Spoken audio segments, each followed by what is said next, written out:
October 1941.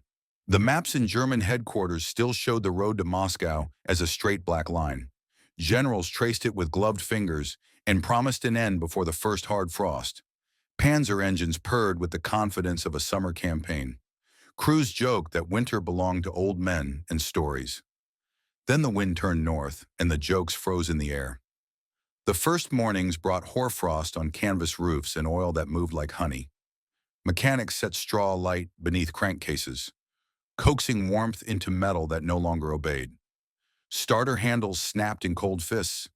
A few tanks caught, shuddered, and then, with a sound like a bone breaking, tore teeth off their own gear wheels. Nothing on the schedule accounted for that sound. No plan had truly imagined a war past autumn. Lubricants in sumps were summer grades, thin only in July. Grease inside bearings caked stiff. Radiators held water, not antifreeze because speed was supposed to outrun weather.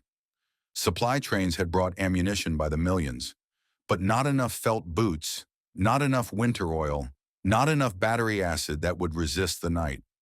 In the first serious cold snap west of Kalinin, a battalion reported 30 tanks unfit at dawn without a shot fired at them. Commanders wrote of fuel lines white with crystals and pumps that screeched dry. A colonel ended his message with a line that was not doctrine. The frost was stronger than armor. On the roads where dust had choked men in September, a new enemy formed. The Rasputitsa mud that stalled columns in October froze into corrugated iron by November, every rut a trap. Narrow tracks bit deep and stayed there. Drivers learned to fear a shallow drift because beneath it might lie ice polished by 100 wheels. Road wheels fractured when rubber turned to stone. Final drives, already stressed by miles of forced marches, seized under loads they had never seen in France. The crews knew the countermeasures by rumor: drain the cooling system at dusk, refill at dawn, keep the engine idling all night and burn precious fuel, pack hot coals under the sump and pray the wind did not rise. Across the same fields, Soviet machines answered cold with habits learned the hard way. Diesel in the T-34 thickened slower. Wide tracks rode over the crust instead of digging into it. Simple air cleaners shrugged off spindrift. German officers wrote it down with a bitterness that bled through their ink. The enemy's tank was not only a shape, it was a climate lesson. And yet orders still spoke the language of straight lines. Advance to this river, pivot on that town, take the city whose name the staff mispronounced. Distance had been measured, temperature had not. Night after night, men slept inside silent holes to keep their breath from freezing rifles solid. Morning after morning, columns started with fewer machines than the day before. A commander who once boasted of operations by clockwork now ran his war by matches, rationing them for the fires under the engines. Behind him, the railheads iced over, and the gasoline that did arrive was summer fuel that vapor-locked as if it, too, chose not to go east. In the snow-hushed dawn outside Klin, an entire company stood still, exhaust pipes white with rime, aerials ringing faintly in the wind like frozen reeds. Somewhere to the north, guns spoke, Soviet guns, and the men listened, counting the seconds between salvos, weighing distance against time, and wondering how to fight with tanks that would not move. By late November 1941, the offensive that had begun as a storm of engines had slowed to a crawl of shivering men and silent machines. The German advance stood just 60 kilometers from Moscow, yet those final kilometers might as well have been a continent. Every road had become a frozen artery, every forest a white labyrinth. The once smooth panzers of the Blitzkrieg, the pride of Europe, now sat half buried in snow, their silhouettes ghostly beneath frost. Commanders walked among them like mourners through a graveyard. The cold did not merely slow the tanks, it rewrote the meaning of war. Oil froze solid inside hydraulic lines, breech blocks jammed with ice. Even machine guns, once the heartbeat of every formation, coughed and fell silent. The simple act of starting an engine became a ritual of desperation. Men burned hay under the hulls, poured precious gasoline into pans and lit it, trying to warm steel thickened by minus 30 degrees. Sometimes the heat cracked the crankcases, other times the flames spread and consumed the tank entirely. Either way, a vehicle was lost. Fuel became a cruel irony. There was enough of it, but none that worked. The Wehrmacht's fuel had been blended for summer, and in the Russian winter it turned to jelly. Supply trains froze on the rails, and truck convoys disappeared into white storms. The logistical lines that had once seemed unbreakable now lay stretched across hundreds of frozen miles. Inside headquarters, reports arrived like obituaries. Engines immobilized, batteries failed, oil pumps shattered. The once perfect war machine had become a field of cold statues. The Soviets, by contrast, were built for endurance. The T-34's diesel heart beat steadily in temperatures that killed Maybach engines in hours. Its wide tracks floated over snow that swallowed German vehicles. The Red Army moved in silence, its tanks advancing through drifts that German reconnaissance dismissed as impassable. When the enemy appeared out of that whiteness, it was as if the land itself had come alive against them. German soldiers began to understand that the front was no longer a line, but a condition. The temperature itself was the enemy, invisible and relentless. Frostbite claimed more fingers than bullets. Leather boots froze solid. The wool uniforms that had sufficed in France became instruments of suffering here. Men slept standing beside exhaust fires, faces blistered by heat on one side and ice on the other. In the brief daylight, tanks that still functioned lurched forward only to break their own suspensions or bury themselves in snow deeper than their hulls. Orders still came from Berlin: advance, hold, attack, but the weather ignored them. Maps could show rivers and cities, but not the way the wind cut through armor plating or how diesel fumes hung unmoving in the air, too cold to rise. In those days, even the most hardened generals stopped promising swift victory. One diary entry from an officer near Tula read, "We have met the Russian winter. It is not a season, it is a weapon." The laughter that once filled command tents had gone silent, buried somewhere beneath the ice, along with engines that would never turn again. December 1941. The snow no longer fell. It pressed. It buried machines, men, and ambition under a silence so heavy it felt like a weight on the soul. The German army, once the fastest in the world, now measured movement in meters, not miles. On paper, they were still advancing toward Moscow. In reality, they were freezing in place. The panzers that had rolled through Poland, France, and the Balkans stood immobile, their once glossy armor now dull and powdered with frost.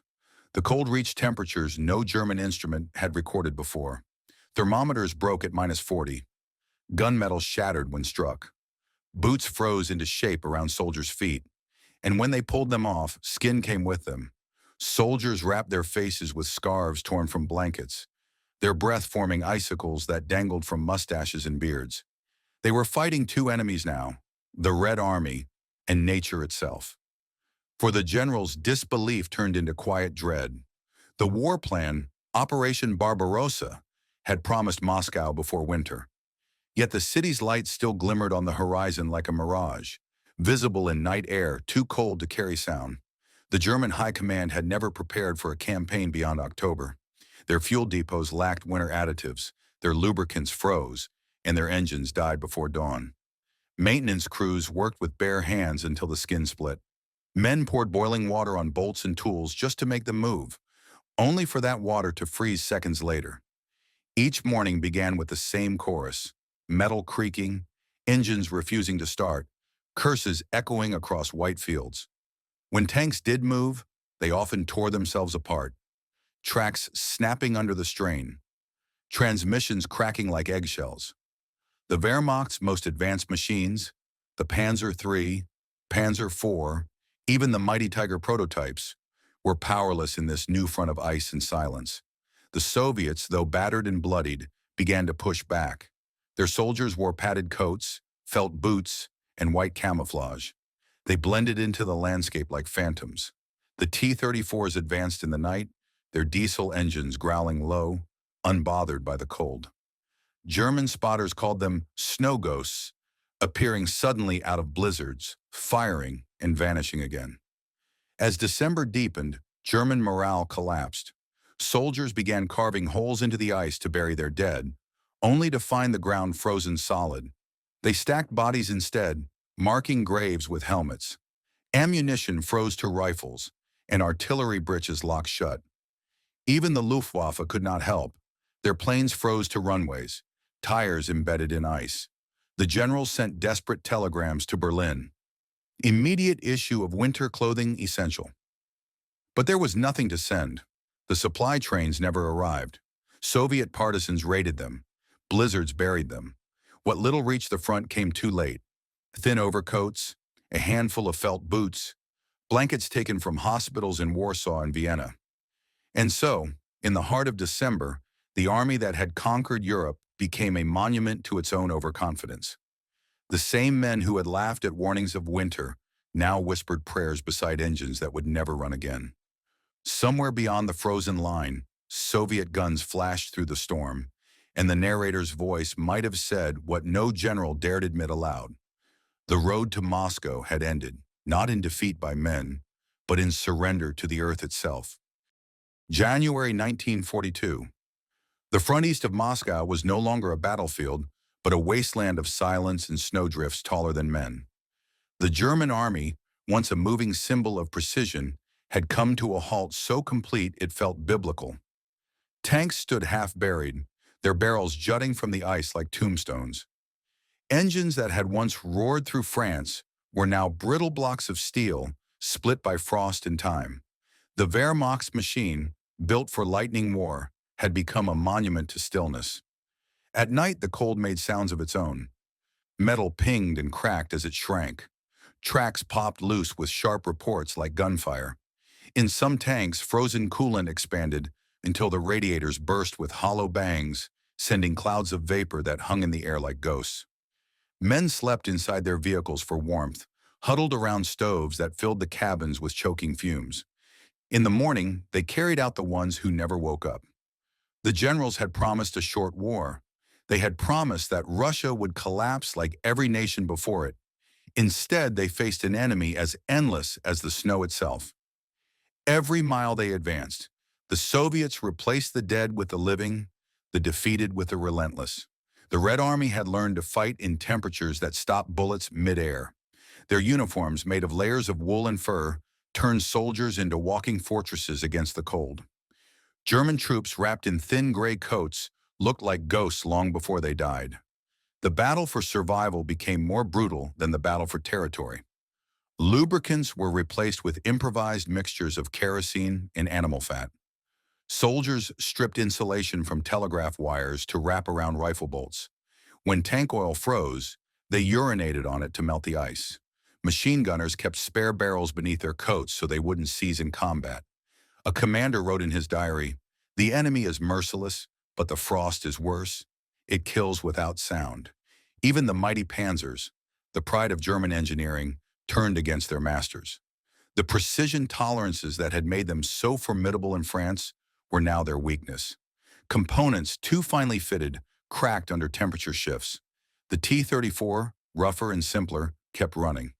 Its crew could start the engine with a hammer. A German mechanic once whispered to the narrator, "They built for the peasant, and that saved them. We built for the parade." As the Soviet counteroffensive began, German tanks that could still move tried to retreat, but found themselves mired in drifts deeper than their hulls. Tracks spun helplessly, throwing ice instead of snow. Engines screamed until pistons shattered. Soviet shells whistled overhead, guided by sound and smoke, striking blind targets that could not run. For the first time, the generals stopped speaking of Moscow. Their new orders were survival: hold ground, conserve fuel, pray for spring. Even that seemed uncertain. The Luftwaffe could no longer fly supplies through the blizzards. The railways froze. The dead froze, standing upright, their eyes open beneath helmets glazed in frost. Winter had ceased to be weather. It had become a weapon, one that required no orders and spared no one. The laughter that once filled officers' tents had been replaced by the steady whisper of snow falling on silent machines.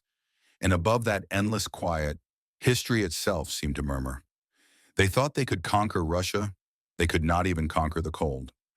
February 1942. The snow had lost its purity. It was no longer white but gray with soot, stained by oil and ash from the fires men lit just to keep breathing. The German lines stretched thin across a frozen wasteland that no longer felt like earth.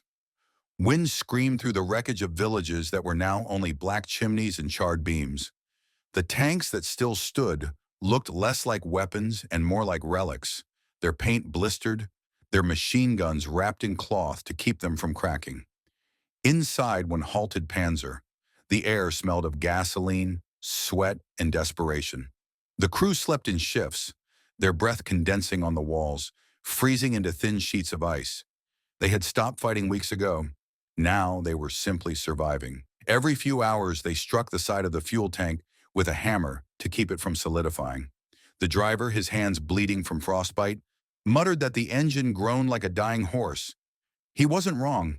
When they tried to start it, it whined, sputtered, and died.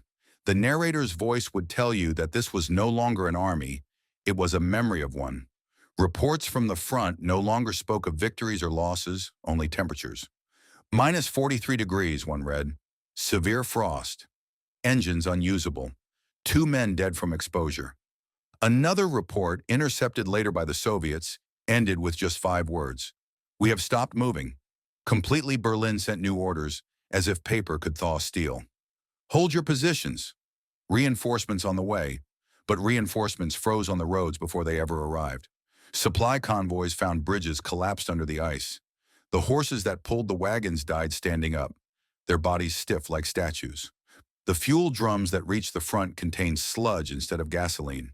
A mechanic near Vyazma wrote bitterly, "The oil has turned to stone. The war has turned to winter." The Soviets, emboldened by survival, struck back. Their infantry moved in snowshoes and white camouflage, their T-34s crushing the drifts that had crippled the German tanks. The Red Army's counteroffensive rolled like an avalanche, slow, unstoppable, and indifferent to who stood in its way. German soldiers who had once believed themselves invincible now clung to frozen trenches, rifles jammed with ice. Their generals, once so sure of destiny, now begged for retreat, but there was nowhere to retreat to. Behind them lay hundreds of miles of frozen road, stripped bare by their own advance. Fuel dumps were empty, supply depots burned by order of command to keep them from Soviet hands. And so the German army stood, encircled by snow and silence, a mechanical host that had conquered Europe, but not its own arrogance. Letters from the front began to tell a different kind of war story. One panzer officer wrote home to his wife, "We have learned the limits of machines. We thought metal was stronger than nature. We were wrong." Another, found years later in a frozen satchel, read simply, "The tanks do not move, and neither do we." As the blizzards thickened, even the sound of artillery faded beneath the wind. The narrator might have said that the world itself seemed to pause, watching a great army die not in battle, but in disbelief. And in that silence, the ghosts of laughter from warmer months echoed faintly, mocking the men who once thought winter was just another season. March 1942. The ice began to crack, not from warmth, but from the sheer exhaustion of winter. Across the front, the frozen steppe shimmered beneath a pale sun that gave no heat. The German army was still there, barely. Thousands of soldiers, hollow-eyed and wrapped in rags, clung to their silent machines. The panzers, once symbols of modern conquest, now stood like monuments to failure, their tracks half buried in drifts, barrels sagging under frost.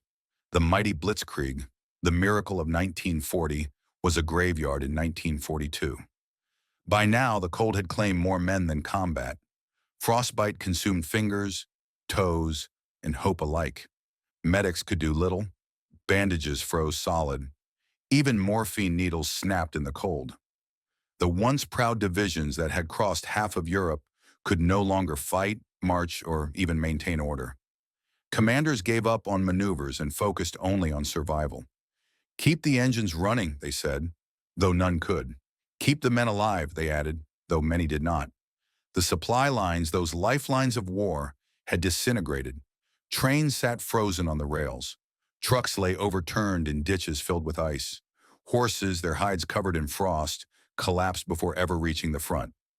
What food remained was frozen so solid it had to be cut with saws. The once flourishing German logistics machine, the envy of Europe, was now paralyzed. The army that had planned to reach the Urals could barely reach its own kitchens. Soviet forces, by contrast, had adapted perfectly. Their soldiers wore layers of fur and felt. Their engineers built stoves inside tanks to keep engines warm overnight. The Red Army's counterattack struck like the winter itself, silent, patient, merciless. At first, the Germans thought these assaults were madness. Then they realized the truth. The Soviets were simply fighting in their element. Their T-34s roared across fields the Germans had declared impassable. Infantry emerged from snowbanks like ghosts. A German major later recalled, "We heard their tanks before we saw them, engines low and steady. Ours would not start. We just listened to the sound coming closer." The sound of diesel engines, he said, was the sound of defeat. The narrator's voice might have described the contrast with quiet precision. One army fighting with machines that embraced the cold, another crushed by it. German precision had been too perfect, too delicate. Their engines required warmth, their tolerances exact. The Soviets built for abuse. Their machines rattled, leaked, and endured. In the steppes' frozen breath, endurance mattered more than beauty. By mid-March, the Wehrmacht's offensive was a memory. The once bright arrows that had slashed across maps toward Moscow were erased by snow. Orders turned defensive. General von Bock's reports grew shorter, then stopped altogether. The High Command in Berlin issued decrees demanding movement, but the frozen panzers answered with silence. The historian's lens would later call it the turning point, not just of a campaign, but of belief.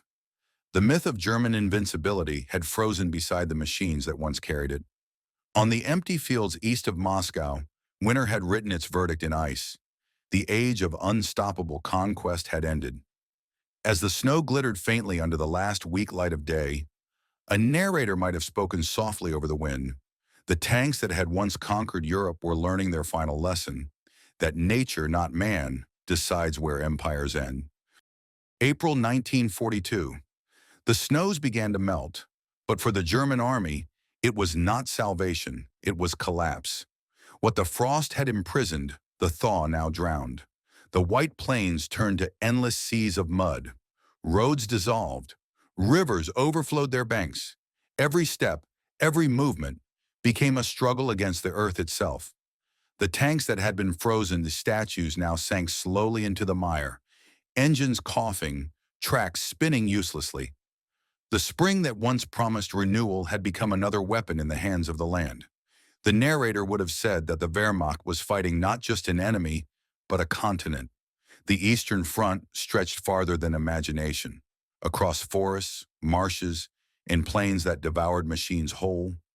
Engineers tried to build corduroy roads out of logs, but they vanished beneath the sludge within days. Trucks bogged down and had to be abandoned. Even men marching in single file disappeared knee-deep into the muck. Soldiers began to call it the second winter, a season without mercy that came after the cold. Inside the German command, panic began to crack the mask of discipline. Reports from Army Group centers described divisions reduced to fragments. Armored regiments that had only 2 or 3 operational tanks left. Supplies could not move. Ammunition was buried in the mud. What little fuel remained was hoarded like gold. A general wrote bitterly in his diary, "We have conquered nothing but ground that will not let us go." The Soviets, meanwhile, struck wherever the Germans were weakest. Their tactics were not elegant. They didn't need to be. They hit, withdrew, and hit again. Mobile ski units and partisans swarmed the supply lines. Entire convoys disappeared between villages. Every sound of an approaching engine made the Germans flinch, uncertain whether it was their own or the enemy's. The narrator's voice might have described it with calm cruelty. Winter had broken the German machines, and the thaw was now breaking the men. The soldiers who had once laughed at the idea of a Russian winter were gaunt shadows of themselves, their uniforms caked in mud, their boots soaked through. Letters home spoke less of victory and more of survival. "We have no seasons here," one wrote, "only suffering in different shapes." At night, the wind carried the distant echo of Soviet loudspeakers. They played music, slow, mournful songs, and sometimes they shouted messages in German. "You came for glory," the voices said. "You will leave only in the ground." The propaganda was simple, but it cut deep. Many soldiers stopped listening. Others stared into the dark and wondered if the voice was right. By late April, the panzers that had survived were being pulled back. one by one. Not for battle, but for repair, if such a word still had meaning. Mechanics worked knee-deep in sludge, trying to coax life from machines that had fought too long against nature itself. Some succeeded for a day or two. Most failed entirely. The once mighty armored spearheads of Germany had become a collection of corpses made of steel. And yet, even as the front stagnated, Berlin still spoke of victory. The newspapers showed smiling soldiers beside working tanks, taken months earlier. The people believed the war was still being won. But out in the real war, the one buried under mud and silence, the men knew better. The empire that had laughed at the cold was now sinking, one tank at a time, into the grave it had dug for itself. May 1942. The thaw had settled into a damp, miserable rhythm. The once frozen steppe now stretched as a vast swamp, where engines groaned and men trudged through sucking mud. The German army, once the sharpest blade in Europe, was now dull with exhaustion. Its tanks, symbols of mechanical perfection, sat half buried in earth, their tracks twisted, their armor streaked with rust. The mighty machines that had roared across France now looked as if they had aged a decade in a few months. The narrator might have said the front no longer looked like war, but like abandonment. Along the dirt roads, tanks lay like stranded whales, each with its hatches open, engines gutted for parts. Crews slept inside them, not because they were ready to fight, but because they offered shelter from the freezing rain. When the wind blew across the plains, it carried the sound of creaking steel, like the moans of ghosts. Logistics had collapsed entirely. The fuel drums that reached the front were mostly empty. The horses that replaced trucks were dying faster than they could be fed. Commanders sent desperate messages back to Berlin, asking for winter clothing, for food, for spare parts. Simple things that no one could deliver anymore. The supply depots were hundreds of kilometers away, connected by roads that no longer existed. One quartermaster wrote, "We have stopped using maps. The roads change every day." The Soviets, meanwhile, grew stronger. Their factories, relocated deep beyond the Urals, churned out new T-34 tanks and Katyusha rockets at a pace Germany could not imagine. While German engines froze and cracked, Soviet production lines never slept. The Red Army now had more tanks than it had before the invasion began. The balance was shifting, quietly, irrevocably. Captured German diaries tell the same story. "We used to laugh when we were told about Russian winters," one officer wrote. "Now we would give anything for a single warm night." Another recorded, "Our tanks are not weapons anymore. They are tombs inside Hitler's headquarters." Maps still showed arrows driving eastward. The generals tried to maintain the illusion of control, but the front had long ceased to obey them. Orders to advance were impossible. Orders to retreat were forbidden. And so the army did neither. It simply endured. The narrator's voice would note the irony with grim precision. The same generals who once mocked Napoleon's fate were now repeating it. They had read the warnings in history books, yet believed themselves immune to them. The same pride that fueled the Blitz now anchored them in defeat. Spring brought more than mud. It brought disease. Frostbite gave way to infection. Men weakened by hunger and exhaustion fell sick with typhus and dysentery. Medics had no medicine left. Corpses were buried in shallow graves that melted open with the thaw. The smell of death followed the army like a shadow. By May's end, the front lines had barely moved, but everything had changed. The myth of the unstoppable Wehrmacht had died quietly in the Russian mud. The soldiers who remained were not conquerors anymore. They were survivors, stripped of illusion, staring across fields that seemed endless and cruel. As the narrator might whisper over a closing image of broken tanks and gray skies, the German army had come east, believing the cold would bow before its engines. But in the end, it was not the Soviets who stopped their advance.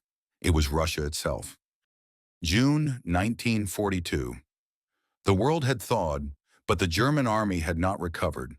The snow was gone, the roads were mud again, and what remained of the great invasion force was a shadow of its former self. From the forests near Smolensk to the vast plains before Moscow, the wreckage of ambition stretched for hundreds of kilometers. Rusted tank hulls jutted from the earth like bones, and men, ragged, hollow, unshaven, moved between them like ghosts still pretending to fight a war that was already lost in spirit. The narrator would have told it plainly. The German generals had once laughed at the warnings of winter. They had called the Soviet Union a rotten structure, one hard push from collapse. But the only thing that had collapsed was their own illusion of mastery. The weather had done what no army could, broken the will of the Wehrmacht. The men who had stormed across Europe in unstoppable formations were now held hostage by nature itself. Hitler still demanded progress. His speeches in Berlin promised victory. His maps showed sweeping new offensives toward the Caucasus and Stalingrad. But at the front, soldiers knew the truth. They no longer fought for conquest, they fought for survival. The supply depots were empty. Ammunition was rationed to a few shells per gun. And food, real food, was a memory. Bread frozen into bricks during the winter now rotted in the heat. Meat was gone. The men boiled their belts and leather gloves to make broth. Mechanics still worked, out of habit more than hope. They pried open frozen gearboxes with crowbars, melted snow for coolant, and tried to bring the Panzers back to life. Some succeeded for a day, even two, but the engines coughed black smoke and died again. The mud clogged every joint, every vent, every dream of movement. A German lieutenant wrote in his diary, "Our tanks are monuments now. We clean them as if tending graves." The Soviets, on the other hand, were learning. Their logistics, once clumsy and slow, now pulsed with confidence. Fuel trains arrived on time. Spare parts flowed from factories that had been rebuilt in the Urals. Commanders studied the German failures like surgeons studying disease, and they adapted.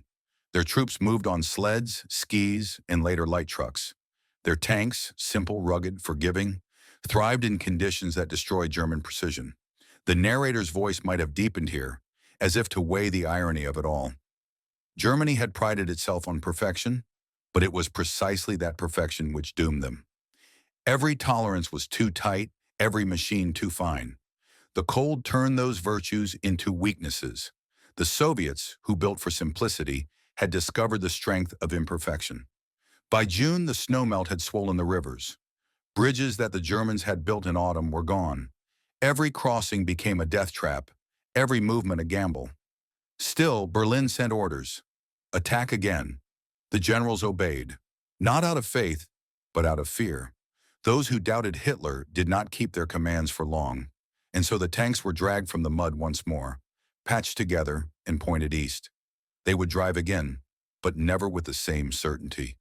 Beneath their engines lingered the memory of the winter that had humbled them, the bitter knowledge that their true enemy had no uniform, no flag, and no face, just an endless horizon, white or brown, waiting to swallow them once more. As the camera of history might fade to gray, the narrator would remind the audience, armies can plan for battles, for bullets, for men, but never for the silence of the cold that steals strength, steel, and soul alike. July 1942. The sun hung low and cruel over the Russian plains, baking the earth that had only months earlier been frozen solid. The snow had gone, but its legacy remained, in rust, in scars, in the hollow faces of men who no longer believed in triumph. The German army, once the terror of Europe, was now limping eastward again, its tanks repaired but never restored. The machines moved, yes, but with the groan of old age. Every kilometer forward felt like a lie told to an emperor who refused to hear the truth. The narrator's voice would linger on that truth. Winter had not just stopped the German army, it had revealed its weakness. The myth of the invincible Wehrmacht had shattered somewhere between the frozen villages and the empty fuel drums. Even the generals, once proud in their leather coats and iron crosses, now stared at maps with eyes dulled by exhaustion. They still spoke of victory, of Moscow, of oil fields in the Caucasus. But their voices trembled. They knew that whatever the outcome, the frost had already chosen its victims. In those months, as new offensives took shape, the old scars still bled. Thousands of engines remained unusable. Tank divisions that once fielded hundreds of machines could now muster only a few dozen. The mechanics worked with stripped gloves and scavenged parts, using Soviet fuel filters and salvaged oil from abandoned vehicles. Every tank that started was a miracle. Every one that stopped was one less hope. The soldiers had changed too. They no longer joked about the Russian winter. They spoke of it as if it were a living thing, a beast that stalked them, invisible, waiting for the snow to fall again. They feared it more than the Red Army. When a cold wind swept through the camps, men instinctively reached for their engines, as though to beg them not to freeze again. One officer wrote home, "I used to laugh at stories of Napoleon. Now I hear his ghost in the wind." The Soviets had no need to chase the Germans. Winter had already fought for them. But as spring turned to summer, they pressed their advantage. Their counterattacks grew sharper, faster, more coordinated. The T-34s that had glided over snow now churned through the mud with equal ease. German soldiers watched them in disbelief. Machines that seemed unstoppable, born from the very land that had humbled them. And yet, even in defeat, there was grim discipline. Orders came, and men obeyed. They cleaned their rifles, they patched their uniforms, and they swore they would do better next time. The idea of turning back was unthinkable. But inside, even the hardest officers knew it was only a matter of time before the cold returned. The frost would come again. It always did. The narrator might have closed with a slow, somber truth. The German generals had laughed at the idea of winter. They had mocked the notion that weather could decide a war. But in the end, winter had done what no enemy could. It stripped the arrogance from their machines, the pride from their hearts, and the power from their hands. It was not bullets or bombs that halted the greatest army in Europe. It was nature itself, vast, patient, and undefeated. As the camera would fade over fields littered with silent tanks and drifting fog, the final words would settle like snow. They thought they could master the Russian winter. Instead, it mastered them. If you enjoyed this video, don't forget to like, comment, and subscribe for more World War II stories.